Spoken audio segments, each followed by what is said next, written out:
in this family and friends, I want to welcome you here and thank you very much for coming and paying your respects to such a wonderful person.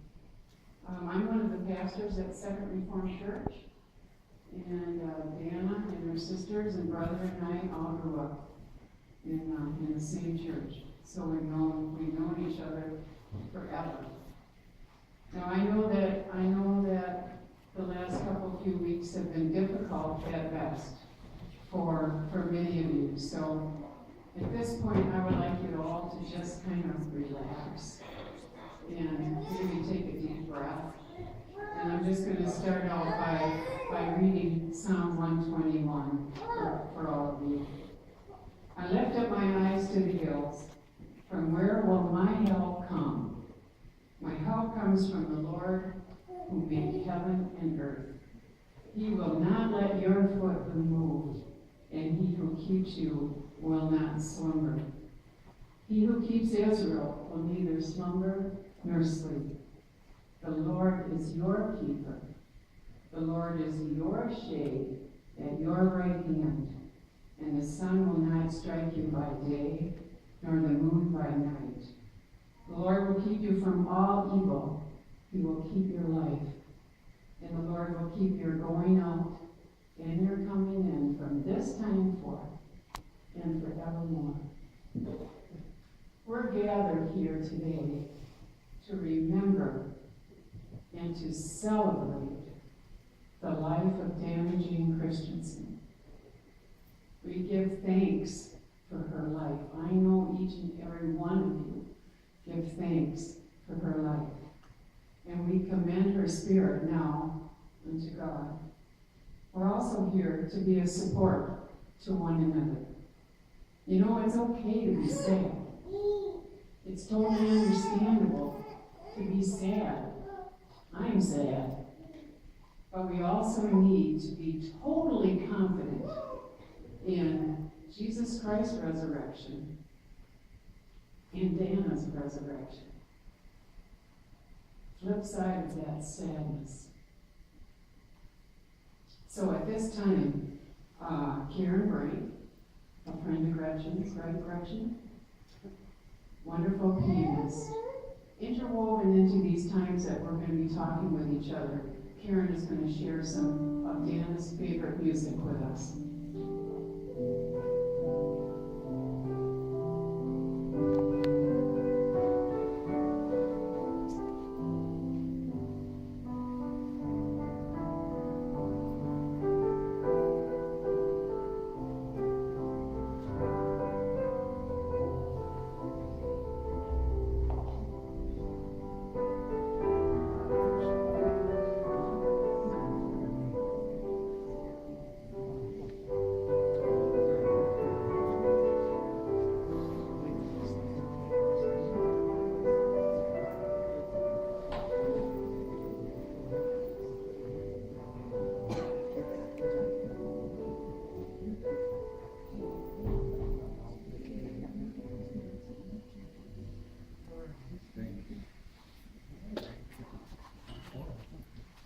Today is a day for memories. Today will be remembered for many reasons, but mainly I hope it's going to be remembered by you as a day in which you shared some time together and you had a chance to bid farewell to a wonderful, wonderful lady. Dana was a person we were all so very privileged to have known. So now I think she would want me to have this be open mic time. So I'm going to turn it over to all of you because your memories are precious and they need to be shared. And so if you're willing, it would be great if somebody wanted to come up here and share. I do have some things that have been written out by people that I will read in just a moment, but if you're willing, if you've got a memory you'd like to share, please come up. The mic is open.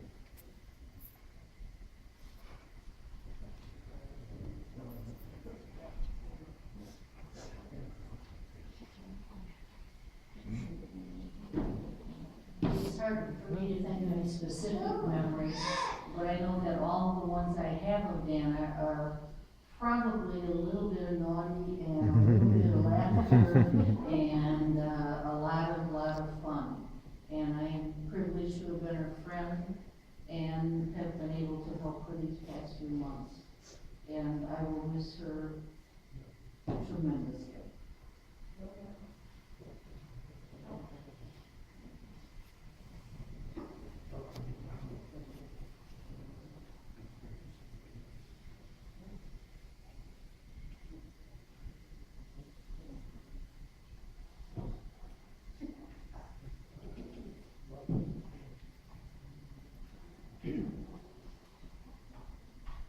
Couple things I remember about Dana. One was when we were younger, I spent a lot of time over at Hope Landing, and Daddy's house swimming was a great joy for us. But I always remember Dan coming out and diving into the pool. You have never in your life seen someone so graceful. She would cut that water like a hot knife through butter and never leave a splash. And I was a couple years younger, but she impressed me so much like that. I was like, oh, I want to be like that. I want to be graceful like Dan did. Never achieved that. Terrible swimmer and diver. But I always remember that and looked at her with awe for that. She was always so kind. I was talking to my daughter-in-law the other day. She didn't know Dan very well. She's only met her a few times. And she said she's always so cheerful. Always so cheerful. Always had a smile on her face. And she was so nice. And that's why you always remember Dana. And another thing is, I will never forget, is because every time I go to a grocery store, I think of Dana when peaches are in season. And most of you will know why I said that. And my brother Dave called her Peaches all the time. Even as she was grown up, I know when she was a little one, people called her that. Even as she was grown, when he would see her, he would always call, oh, Peaches. And she always said, oh, I like that. But she would always smile. I didn't see her, she probably did. That's nice.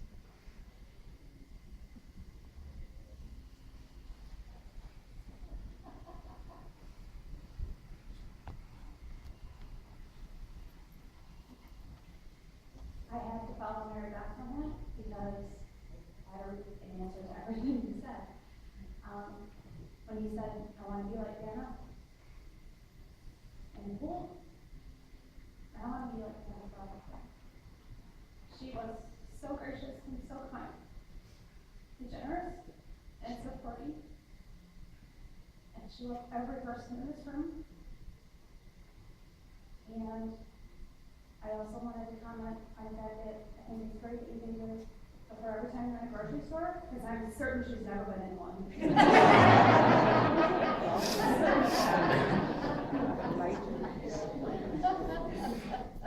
There's one other point, and I've forgotten what it was. I'm a little lost, but thanks everybody for coming. It would mean a world to her.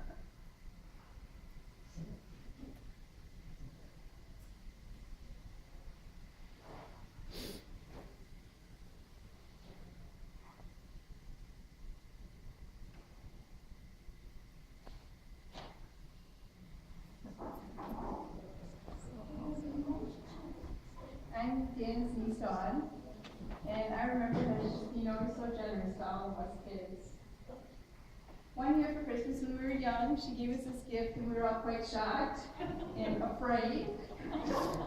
In fact, I kept mine in the closet for probably 15 years. And even today I'm still a little bit afraid. And I have to cover it with a sweater.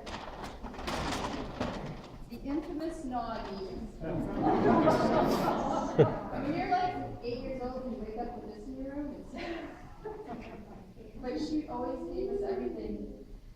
Her time, her love. She was just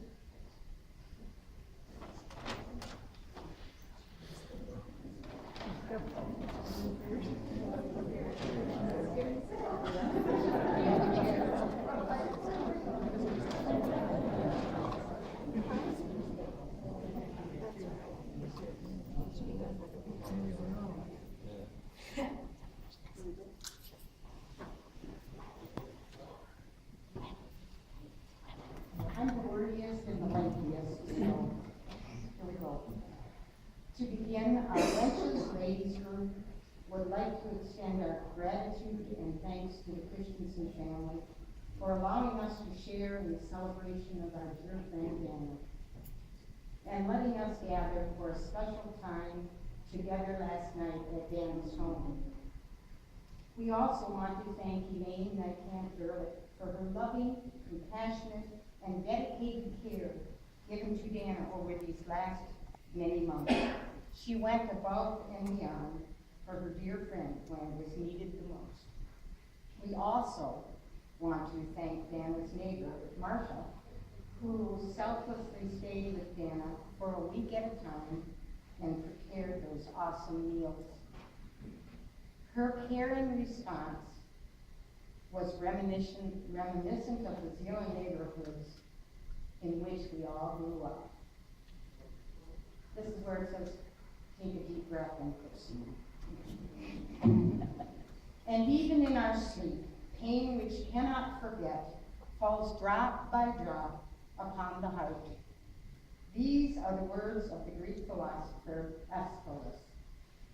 The only solace for that heart is a combination of faith, family, and friends. To honor Dana this evening, we share our deep love and respect for her. Most people cannot imagine that we have all been friends with each other for over 50 years, partly because we're old. And most importantly, we are kindred spirits.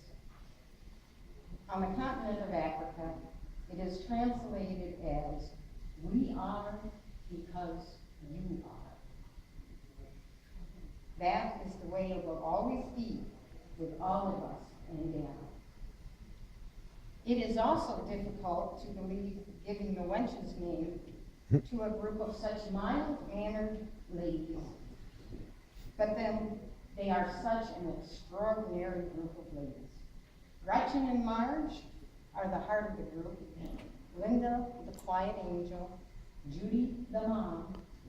And for whatever reason, me, the baby of the group.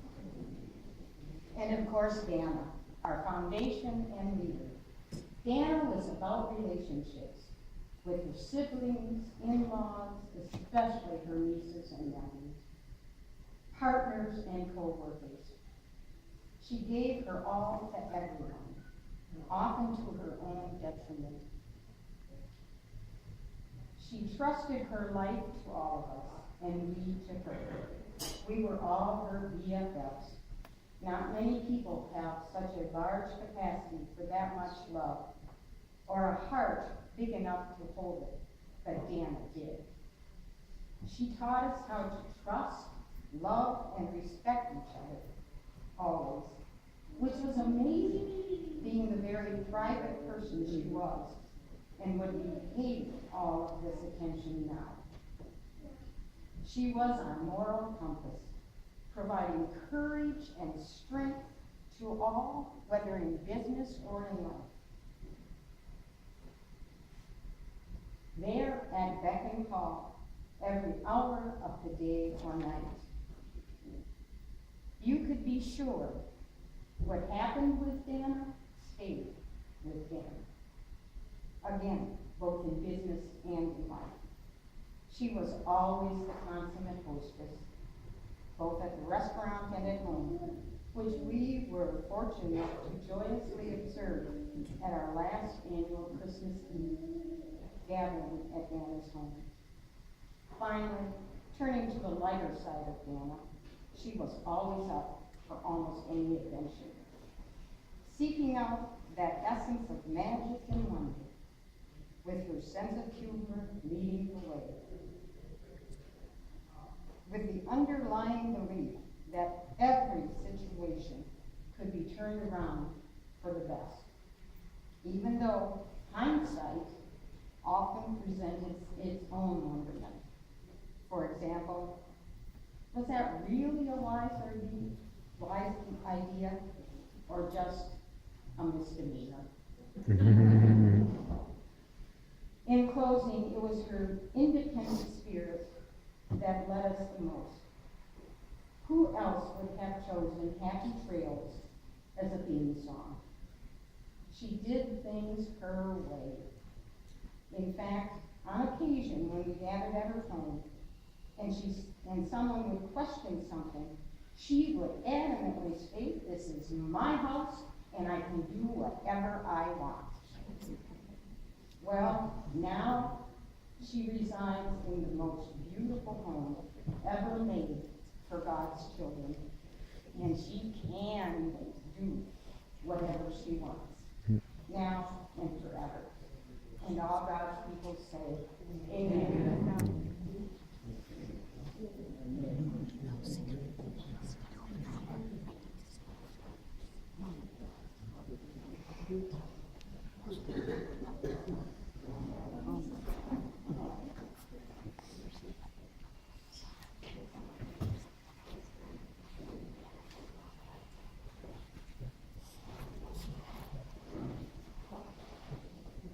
I'd like to share these remembrances that were just handed to me. This is from Stephanie Van Clyde. It's called Precious Moments. For each of the past 27 years, my Aunt Anna has given me Precious Moments ornament for Christmas. This year, as she lay ill in the hospital, she still found a way to make sure that the tradition continued, even insisting that my Aunt Cindy spruced up the gift bag with red tissue paper. That's how she was, always putting others first. Her gifts were always packaged beautiful. In fact, she may be the only one in the family that didn't recycle gift bags. While she blessed me with this collection of Precious Moments Christmas ornaments, everyone who knew her was gifted with her own collection of Anna's precious moments. Little did I know that I would share my last precious moment with Aunt Anna 8 days before she passed. James 4:14 states that we do not know what life will be like tomorrow. You're just a vapor that appears for a little while and then vanishes away. I feel so blessed that the Lord perfectly timed our family vacation to Michigan to allow me to hug my Aunt Anna and tell her that I love her. I will cherish the memories we shared, the casino trips, the Christmas Eve parties and family get-togethers, and even our giant shrimp cocktail. In the future, a Christmas tree decorated with precious moments will be my reminder of my Aunt Anna's kind and generous heart. And this is from Mary. After over 50 years of friendship and almost 35 years of business, there will be a huge void in my life. Dana and I shared many adventures. She was part of my family going back to the Van Rolte days. She was a friend to my mother. She was there for my children. Dana had a huge heart. We had many great times and also have been friends through the hard times. She was the first person I would call to share good news or bad. Dana was always there for me. I cannot imagine how many cups of coffee I have shared with her and her family. I also want to thank Dana's sisters for how considerate and caring they have been to me through this difficult time. They have been amazing. I know there are many jokes about how stubborn the Christensen sisters are, but when the going gets rough, they keep it all together, and Dana would be proud of all of you. Rest in peace, Dana. You will be missed. Love, Mary. And this is from Joe. I would not have what I have today without Dana's help and guidance. Soon after Dana, Jeff, and Mary first bought Mario's, my mother passed away and there were tax liens on my parents' home. Dana helped me find resources to keep my home. She also co-signed, so I was able to buy my first truck. She was a very special friend and a great person, and I will miss her very much. Jill.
chose just a few verses of scripture that I wanted to close us out with, and it's from Isaiah, and it's chapter 40. I'm sure it's familiar to all of you. Have you not known, have you not heard? The Lord is the everlasting God, the creator of the ends of the earth. He does not faint or grow weary, and his understanding is unsearchable. He gives power to the faint, and he strengthens the powerless. Even youths will faint and be weary, and the young will fall exhausted. But those who wait for the Lord shall renew their strength. They shall mount up wings like eagles, and they shall run and not be weary. They shall walk and not faint. That's from Isaiah. I just have one, well, maybe two thoughts I want to share. If I was going to put a title on what I'm going to say over this 1 minute, it would be called Cheers. Now, you may think that I'm going to talk about Johnny Walker Red. Aha. But I'm going to leave that for the rest of you to talk about later. But you're going to see why I'm calling this Cheers. We all know that Dana's life had joy, it had sorrows, it had accomplishments, it had struggles, it had highs, it had lows. But interwoven into all of that, everything that you had just heard from other people says that she was a special person with a huge heart. No matter what she was going through, she had a huge heart. How do I know this, you wonder? Well, like I said, I knew her for a long time. The usual stuff. I went to school with her, I went to church with her. But I didn't really experience what Dana was like until later on in my life. This is when those words that I just read from Isaiah, you're going to hang in there with me, these words that I just read from Isaiah really started to make sense as far as Dana is concerned. She'd flip if she knew I was comparing her to God. But those words were, does not faint, does not grow weary, has understanding. Her understanding was unsearchable, and she gave power to the powerless, and she was just there. She wasn't weary. She was understanding, and she gave strength to the powerless. I have permission now to tell you about my son, Tom. Tom started working at Mario's at the age of 15. And I think he was there for at least 15 plus years. Part-time, full-time, worked on Saturdays. I don't know if Dan fired him. I don't know if she ever did or not. But he was there. No, she never did. Okay. Yeah. He still hangs out there with Jeff and Mary. But during those years, you can imagine, from the age of 15 to 30, there were ups and downs for Tom, too. Work and at home. Dana always had an encouraging word for Tom. Dana always had a huge heart. Always said, "You're doing a good job, Tom." There were times, I'm sure, that maybe she embellished that a little. And she always did. And then she would say to me, his mother, and to his dad, "Oh, what a great kid he is. What a wonderful job he does." And then as he got to be a man, what a great man he was. "Oh, he's a great dad." Constant. What a difference that makes in somebody's life. Mario's was that place where Tom always felt good about himself. And you know that Dana was at the base of that. There was his Cheers. Everybody knew his name. It was that huge heart. There was that encouraging word. It was that bravo, good job. just made her who she was, and why there's so many of you standing here on this day at 4 o'clock in the afternoon. So, I'll let it go at that. I could go on and the good news is that for Dana, death is past, and she's now living in that place that Jesus went ahead and made just for her. She's got this wonderful place. But she leaves behind for us a legacy of the encouraging word, the big heart, reaching out and helping people behind the scenes and not necessarily needing her picture on a billboard so that everybody knew what she was doing. She and her sisters, I know for a fact, have helped so many people, and people out there don't even know who it was.